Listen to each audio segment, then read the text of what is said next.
Muling binalikan ng aktres na si Dina Bonnevie, ang kanilang naging love story noon ng TV host comedian na si Vic Soto. Aware naman ang lahat na ang naging rason kung bakit naghiwalay sina Dina Bonnevie at Vic Soto, ay dahil sa leading lady niya noon, na si Connie Reyes.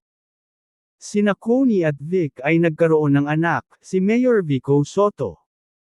Sa kanyang guesting sa Fast Talk with Boy Abunda, nitong Biyernes, May 10, ay napag-usapan nila ang kwento kung paano nauwi sa hiwalayan ang relasyon nila ni Vic Soto. Bago pa maghiwalay sina Dina at Vic, ay 6 na taon muna silang nagsama, at mayroon silang 2 anak, sina Danica at Oyo Boy. Pag-amin ng aktres, napansin na lang raw ng mga bata na hindi na umuuwi ang kanilang ama sa bahay, hanggang sa nasanay na ang mga ito sa sitwasyon. Sinabi lang ni Vic na weekends, "You're gonna spend it with me. Weekdays you're going to spend with your mama," lahad ni Dina. Noong mga panahon na raw na yon ay nais ni Danica at Oyo na magkaayos at magkabalikan ang dalawa. Lahad ni Dina, "Every time I remember that, naiiyak ako boy. Kasi as a mother, not because gusto ko kami pa rin ni Vic, kasi si Vic Soto siya, no. Every mother would want to be with the father of her children. It's every mother's wish to have a whole family, not a broken one. So when you remember the pain of your children, while they are telling you that, you feel so helpless," pagpapatuloy pa niya. Sa kabila ng mabigat na pinagdaanan nila ni Vic ay never nilang ipinakita ito sa harap ng kanilang mga anak.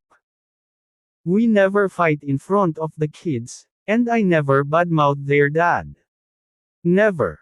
Never ko siyang siniraan sa mga anak niya, and I would always say, you only have one dad. And you have to respect him, whatever it is," say ni Dina.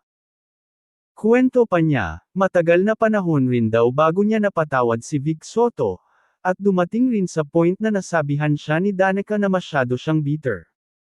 Hindi raw kasi mapigilan ni Dina na mag-rant at questionin ang nangyari, marahil dahil na rin sa 23 years old pa lang siya nang mangyari yun. Ibinahagi rin ni Dina Bonnevie na palagi siyang tinatakbuhan noon ni Vico Soto, na parang takot umano si Vico sa kanya. "Hanggang hinabol ko siya and I said, 'Why are you always running away when you see me?' And then he said, 'Because I know that I remind you of sin every time you see me,' lahad pa ni Dina. Sabi ko sa kanya, 'No, you have nothing to do with it.'" Si Dina rin daw ang kumausap sa mga anak nila ni Vic na sina Danica at Oyo Soto, na tanggapin si Vico. Aniya, "And I was the one who eventually told the kids na, 'This is your brother. You have to love him.